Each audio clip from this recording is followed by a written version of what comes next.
Hello friends, स्वागत है आज के इस नए वीडियो में। आज के वीडियो में हम लोग चर्चा करेंगे बेरोज़गारी के बारे में कि बेरोज़गारी किसे कहते हैं और बेरोज़गारी के प्रकार क्या होते हैं। ठीक है, कितने प्रकार की बेरोज़गारी होती है और भारत में बढ़ती हुई बेरोज़गारी के कारण कि अभी भारत में इतना बेरोज़गारी क्यों बढ़ रहा है। ठीक है, तो इस पर हम लोग चर्चा करेंगे। फिर हम लोग बात करेंगे कि क्या बेरोज़गारी को दूर किया जा सकता है। तो हाँ, कर सकते हैं, लेकिन उसके कुछ उपाय हैं। ठीक है, तो भारत में बेरोज़गारी दूर करने के क्या क्या उपाय हैं, इन सब के बारे में हम लोग आज के वीडियो में चर्चा करेंगे। ठीक है, वीडियो बहुत ही इम्पोर्टेंट है, लास्ट तक ज़रूर देखिएगा और अच्छे से समझने का प्रयास कीजिएगा। चलिए हम लोग शुरू करते हैं और जानते हैं सबसे पहले कि बेरोज़गारी किसे कहते हैं। देखिए, कोई भी जो श्रमिक है, ठीक है, कोई भी श्रमिक या काम करने वाला मजदूर जो है वो प्रचलित मजदूरी दर पर कार्य करने क्षमता एवं योग्यता रखता है। मतलब कार्य करने की क्षमता एवं योग्यता रखता है। अब मान लीजिए एक आदमी का जो एक श्रमिक का मजदूरी है 300 रुपया।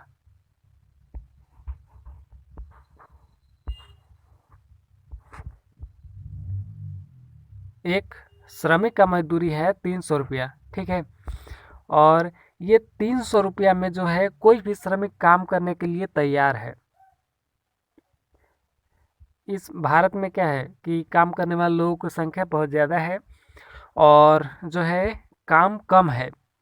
तो 300 रुपया मजदूरी है और 300 रुपया मजदूरी पर लोग काम करने के लिए तैयार हैं, लेकिन फिर भी उनको काम नहीं मिल रहा है।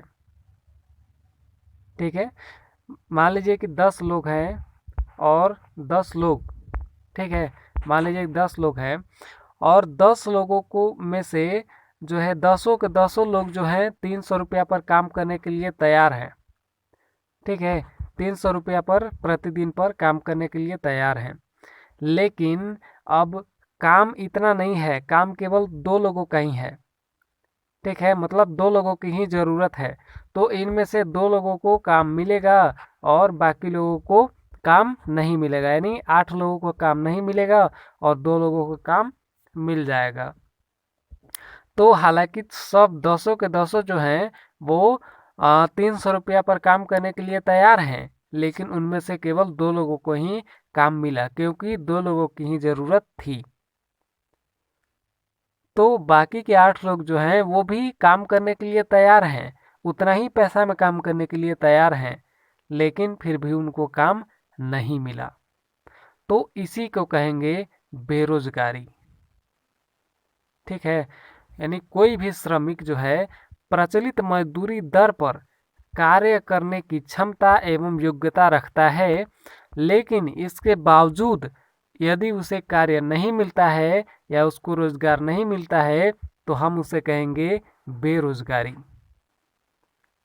ठीक है, मतलब कोई भी श्रमिक जो है उतना ही पैसा में काम करने के लिए तैयार है जितना श्रमिक का जो है तय है। ठीक है, जितना श्रमिक का जो है मजदूरी तय है उतने मजदूरी में ही काम करने के लिए तैयार हैं लोग, लेकिन फिर भी उनको काम नहीं मिल रहा है। अभी मैंने बताया ना यहाँ पर कि 10 लोग जो हैं 300 रुपया पर काम करने के लिए तैयार हैं। ठीक है, 300 रुपया प्रतिदिन पर काम करने के लिए तैयार हैं, लेकिन 10 लोगों की ज़रूरत नहीं है, हमको केवल 2 लोगों की ज़रूरत है। तो हम क्या करेंगे, 2 लोगों को काम मिल गया और बाकी 8 लोगों को काम नहीं मिला। तो 8 लोग भी काम करने के लिए तैयार थे। ठीक है, उतना ही पैसा में काम करने के लिए तैयार थे, लेकिन फिर भी उनको काम नहीं मिला। तो इसी को कहेंगे बेरोजगारी। ठीक है, चलिए आगे बढ़ते हैं, उम्मीद है आपको समझ में आ गया होगा। अब हम लोग बढ़ते हैं बेरोजगारी के प्रकार। ठीक है, बेरोजगारी कितने प्रकार की होती है। तो देखिए, बेरोजगारी है बहुत तरह की होती है। अदृश्य बेरोजगारी, मौसमी बेरोजगारी, ग्रामीण बेरोजगारी, ठीक है, शहरी बेरोजगारी, शिक्षित बेरोजगारी, अशिक्षित बेरोजगारी। तो एक एक करके मैं आपको बता देता हूँ यहीं पे, उसके बाद आगे जो इम्पोर्टेंट है उसी का परिभाषा मैं आपको आगे बताऊंगा, ठीक है। तो एक एक करके जान लीजिए। अदृश्य बेरोजगारी है, ठीक है, मतलब कि जो है व्यक्ति काम करते हुए दिखता है लेकिन वो असल में बेरोजगार ही रहता है, ठीक है। तो आप पहले ये जान लीजिए प्रकार, उसके बाद मैं आगे बताऊंगा। फिर है संघर्षात्मक बेरोजगारी, खुली बेरोजगारी और संरचनात्मक बेरोजगारी, अल्प बेरोजगारी, चक्रीय बेरोजगारी और औद्योगिक बेरोजगारी। तो इसमें से जो जो इम्पोर्टेंट है उसी के बारे में हम लोग जानेंगे, बाकी सब तो ऐसे ही हैं। जैसे मान लीजिए शिक्षित बेरोजगारी। अब जो शिक्षित होकर के भी बेरोजगार है, मतलब पढ़ा लिखा आदमी है लेकिन फिर भी बेरोजगार है, तो उसको कहेंगे शिक्षित बेरोजगारी। अशिक्षित बेरोजगारी है, तो जो पढ़े लिखे लोग नहीं हैं, अनपढ़ लोग हैं, वो भी अगर बेरोजगार हैं तो उसको कहेंगे अशिक्षित बेरोजगारी, ठीक है। तो इस तरह से औद्योगिक बेरोजगारी में है कि उद्योग जो है, उद्योगों में काम नहीं मिल रहा है, उद्योग ज़्यादा विकसित नहीं है, तो इसके चलते जो बेरोजगारी उत्पन्न हो रही है वो औद्योगिक बेरोजगारी। शहरी बेरोजगारी है यहाँ पे, ठीक है।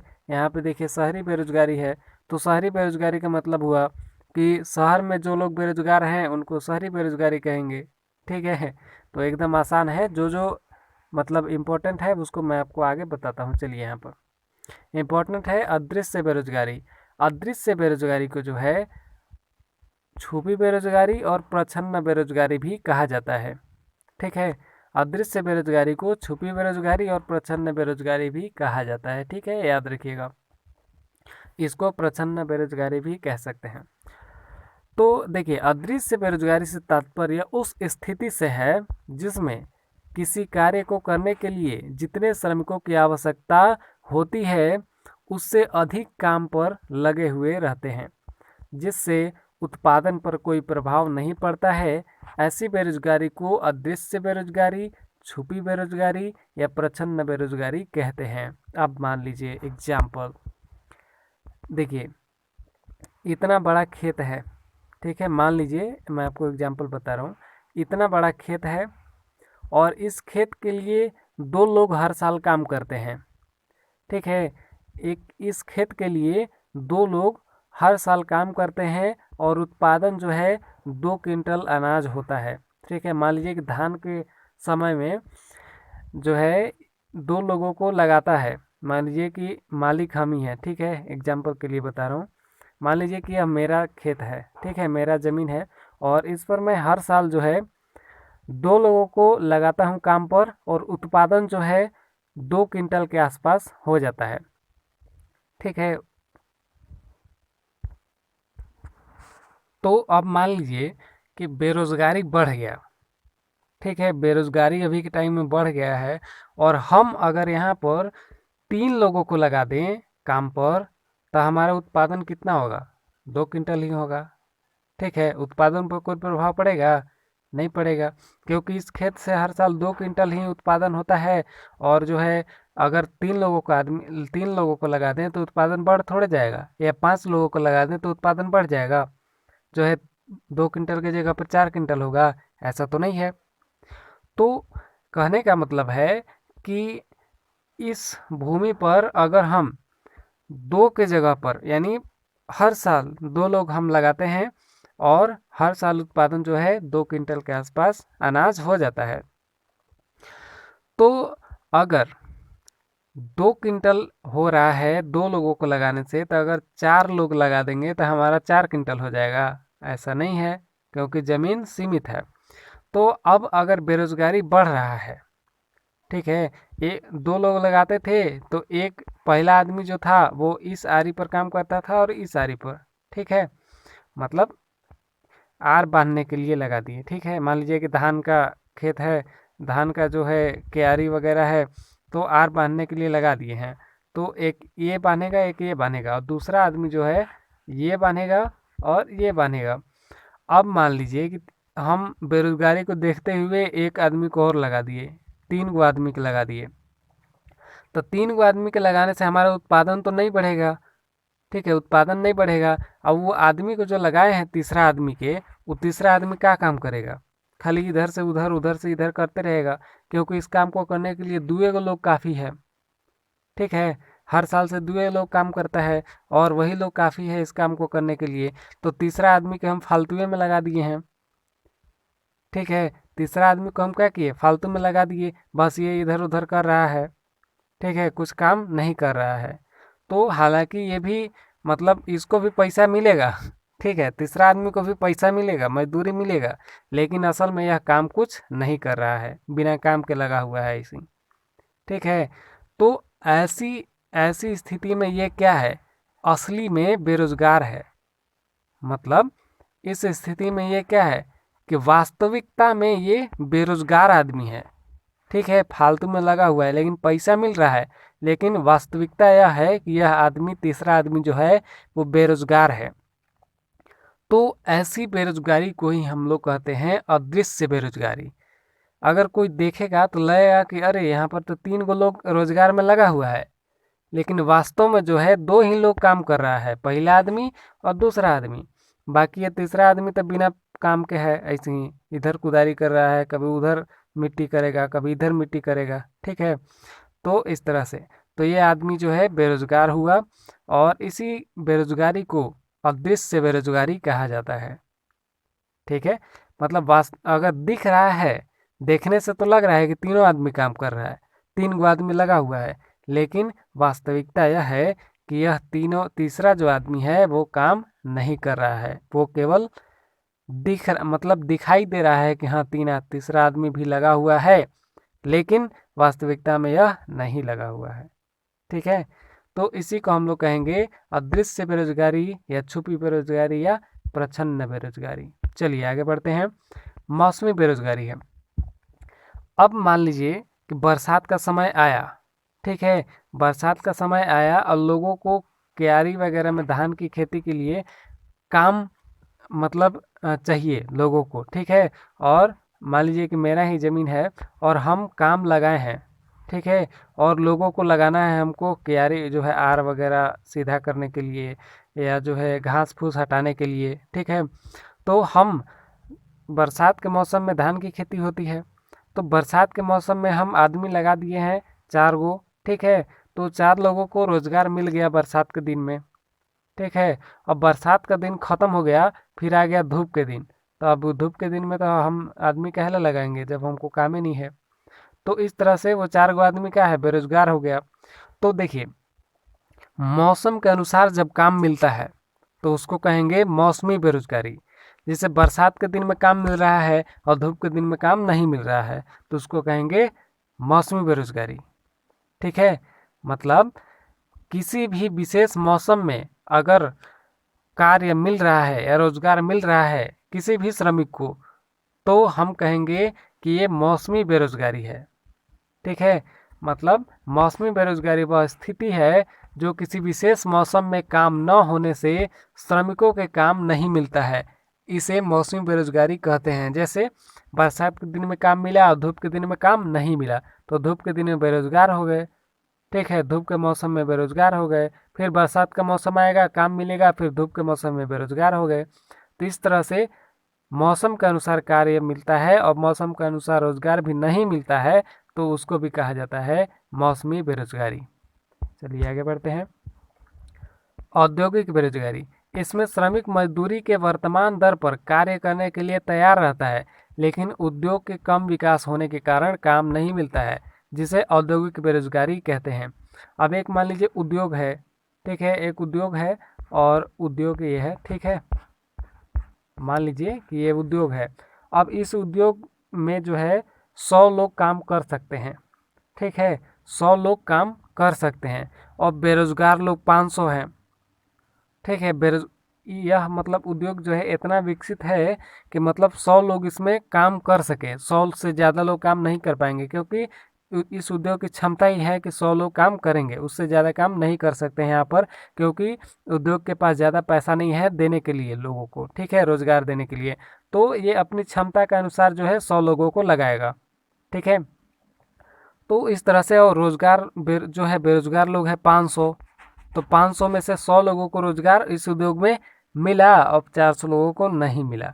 तो उद्योगों के कम विकास के कारण, ठीक है, यह क्या है, कम विकसित है, उद्योग जो है कम विकसित है, तभी तो अपनी क्षमता के अनुसार जो है यहाँ पर 100 लोगों को लगा रहा है। अगर ज़्यादा विकसित होता, उद्योग ज़्यादा बड़ा होता तो कम से कम 200 लोगों को लगाता, 300 लोगों को लगाता। ठीक है, तो उद्योगों के कम विकास होने के कारण जो बेरोजगारी उत्पन्न होती है उसको कहते हैं औद्योगिक बेरोजगारी। ठीक है, चलिए आगे बढ़ते हैं। अगला है संरचनात्मक बेरोजगारी।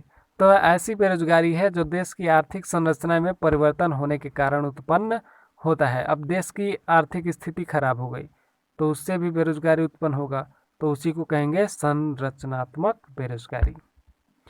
अब है संघर्षात्मक बेरोजगारी। देखिए, यह श्रमिकों की गतिशीलता में बाधा के कारण उत्पन्न होती है। वर्षा में कुछ समय के लिए बेरोजगार हो सकता है क्योंकि एक काम से दूसरे काम तक जाने में कुछ समय लगता है। अब मान लीजिए कि कुछ श्रमिक हैं जो ऑलरेडी शहर में रहते हैं। ठीक है, कुछ समय जो है कुछ बेरोजगारी जो लोग हैं, बेरोजगार लोग हैं, वो ऑलरेडी शहर में रहते हैं। और कुछ लोग हैं 100 लोग। ठीक है, 100 लोग मान लीजिए कि शहर में रहते हैं। ठीक है, मान लीजिए कि शहर में रहते हैं और 100 लोग जो है गांव में रहते हैं, वो भी बेरोजगार हैं। ठीक है, दोनों के दोनों लोग जो हैं वो बेरोजगार हैं। अब शहर में अगर उद्योग में काम मिलेगा, ठीक है, काम अगर निकाला जाएगा लोगों को, ठीक है, मतलब रोजगार निकाला जाएगा तो सबसे पहले शहर में निकाला जाएगा। ठीक है, शहर में उद्योग स्थापित होता है, तो शहर में अगर उद्योग निकालेगा कि हमको 100 लोगों की ज़रूरत है, ठीक है, तो शहर वाला लोग तो ऑलरेडी पहले ही से वहाँ पर उपलब्ध है।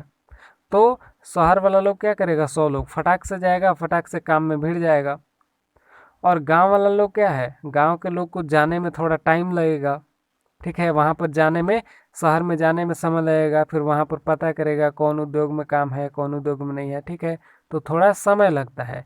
तो इसी को कहा जाता है संघर्षात्मक बेरोजगारी। ठीक है, अब मान लीजिए कि बारिश के दिन भी है, अब बारिश के कारण लोग नहीं जा पाए यहाँ से वहाँ, तो उसको कहेंगे संघर्षात्मक बेरोजगारी। ठीक है, मतलब लोग संघर्ष करते हुए रोजगार खोजते हैं, तो उसको कहेंगे संघर्षात्मक बेरोजगारी। ठीक है, चलिए आगे बढ़ते हैं। चलिए अगला है चक्रीय बेरोजगारी। अब देखिए चक्रीय बेरोजगारी क्या होता है। तो इसका संबंध आर्थिक गतिविधियों में चक्रीय परिवर्तनों के कारण मंदी की चक्रीय अवस्था से गुजरना पड़ता है। अतः चक्रीय बेरोजगारी का मुख्य कारण मांग में कमी होना है। मांग में कमी होना मतलब मान लीजिए कि एक रेनकोट बनाने वाला कंपनी है। ठीक है, एक रेनकोट बनाती है। रेनकोट को कब पहनते हैं लोग, बरसात के दिन में, जब बारिश होती है तो जो प्लास्टिक वाला कोट वगैरह होता है, ठीक है, उसको बोला जाता है रेनकोट। तो रेनकोट बरसात के दिन में लोग पहनते हैं और धूप के दिन में नहीं पहनते हैं। तो लोग बरसात के दिन में खरीदेंगे, धूप के दिन में नहीं खरीदेंगे। तो कम जो है रेनकोट बनाने वाली कंपनी जो है वो धूप के दिन में कम बनाएगी, कम प्रोडक्ट बनाएगी। ठीक है, रेनकोट कम बनाएगी, जिसके कारण वहाँ के लोग जो हैं, श्रमिक जो हैं उद्योग के, वो थोड़े कम काम करेंगे और लोगों को तो निकाल भी दिया जाएगा कि भाई अब धूप के दिन में बना के क्या फ़ायदा जब बिकेगा ही नहीं। ठीक है, तो इस तरह से जो है मांग में कमी होने के कारण लोग जो है बेरोजगार हो जाते हैं, तो उसको कहते हैं चक्रीय बेरोजगारी। अब फिर से धूप के दिन के बाद बरसात का दिन आएगा तो फिर से जो है कंपनी जो है धड़धड़ा के जो है बनाना शुरू कर देगी रेनकोट, लोग भी ज़्यादा वहाँ पर लगाए जाएंगे।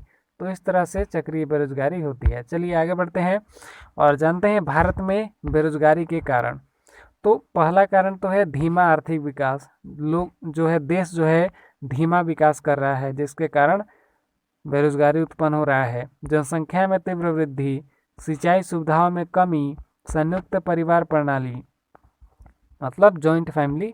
ठीक है, लघु उद्योग का पतन, जो छोटे छोटे उद्योग हैं उसका पतन हो गया है, जिसके कारण जो छोटे उद्योग में काम करते थे लोग वो अब बेरोजगार हो गए हैं। कम बचत तथा निवेश। अच्छा, लघु उद्योग जो है, छोटा उद्योग है, वो ख़त्म कैसे हो गया, तो जब बड़ा बड़ा उद्योग हो गया तो वहाँ के लोग जो है बड़े उद्योग में काम करने लगे। ठीक है, बड़ा उद्योग ज़्यादा प्रोडक्ट बनाने लगी तो छोटा उद्योग का कोई काम नहीं रहा, तो उसमें जो काम करते थे लोग वो अब बेरोजगार हो गए। हाँ, अगला है कम बचत तथा निवेश और फिर है श्रमिकों की गतिशीलता। तो ये सभी हैं बेरोजगारी के कारण भारत में। और बेरोजगारी को दूर करने के उपाय क्या है? तो देखिए, पहला तो है उत्पादन में वृद्धि, उत्पादन और मांग में वृद्धि। ठीक है, यहाँ पर होगा उत्पादन और मांग में वृद्धि, मतलब कि लोगों को ज़्यादा मांग अगर चाहिए, मतलब कोई बिस्किट बनाने वाली कंपनी है, ठीक है, मान लीजिए कि पार्ले जी है, ठीक है, और पार्ले जी को लोग ज़्यादा खरीदते हैं, तो उसकी मांग में क्या है, ज़्यादा मांग है, उसकी ज़्यादा मांग है, और उत्पादन भी जो है करना पड़ेगा, उद्योग को ज़्यादा उत्पादन करना पड़ेगा, तो ज़्यादा उत्पादन होगा और ज़्यादा मांग होगा, तो प्रोडक्ट जो है बिकेगा बढ़िया। मान लीजिए पार्ले जी है, फैक्ट्री में ज़्यादा बनता है, लोग ज़्यादा खरीदते भी हैं, तो उससे क्या है, उद्योग को ज़्यादा फायदा होगा। ठीक है, फैक्ट्री को ज़्यादा फायदा होगा, या जो कंपनी है पार्ले जी की उसको ज़्यादा फायदा होगा। तो इस तरह से ज़्यादा फायदा होगा तो कंपनी को और बड़ा करेगा, और बड़ा करेगा तो लोग जो हैं ज़्यादा और लोगों को वहाँ पर रोजगार मिलेगा। तो इस तरह से बेरोजगारी को दूर किया जा सकता है। फिर है पूंजी निर्माण में वृद्धि, फिर है स्वरोजगार में लगे लोगों की सहायता, जो लोग खुद का व्यापार करते हैं, खुद का रोजगार करते हैं, ठीक है, खुद से रोजगार में लगे हुए रहते हैं, अपना कारोबार चलाते हैं, तो अगर उनकी सहायता कर दी जाए तो भी वो और लोगों को रोजगार दे सकते हैं। फिर है शिक्षा प्रणाली में परिवर्तन, जो शिक्षा प्रणाली चली आ रही है वर्षों से, उसमें थोड़ा परिवर्तन कर दिया जाए, थोड़े जो है टेक्नोलॉजी के बारे में जो है क्या कहें, उसमें थोड़ा परिवर्तन कर दिया जाए अच्छा, जिससे लोगों को रोजगार मिले, तो इससे भी बेरोजगारी दूर हो सकती है। फिर है आगे औद्योगिक तकनीक में परिवर्तन, औद्योगिक तकनीकों का विकास अगर हो जाए तो भी लोगों को जो है लोगों को रोजगार मिल सकता है। फिर है सहकारी उद्योग, तो सहकारी उद्योग देखिए, एक मान लीजिए कि बड़ा उद्योग है और उसी के कुछ छोटे छोटे उद्योग भी हैं और जगह पर, तो इसको कहेंगे सहकारी उद्योग। तो सहकारी उद्योग लगा करके भी, क्योंकि सहकारी उद्योग ये बड़ा उद्योग है, ठीक है, ये बड़ा उद्योग है, ये अपना ही छोटा सा एक ब्रांच और जगह पर खोल दिया, तो ये ब्रांच खोल दिया तो यहाँ पर भी और लोगों को रोजगार मिलेगा, तो इस तरह से सहकारी उद्योग के कारण भी रोजगार मिल सकता है। ठीक है, इससे भी बेरोजगारी को दूर कर सकते हैं। तो चलिए यही सब चीज़ें हैं, मिलते हैं अगले वीडियो में, तब तक के लिए थैंक यू, धन्यवाद। और वीडियो अच्छा लगा हो तो लाइक ज़रूर कीजिएगा, चैनल पर नए हैं तो सब्सक्राइब जरूर कर लीजिएगा। मिलते हैं अगले वीडियो में, धन्यवाद।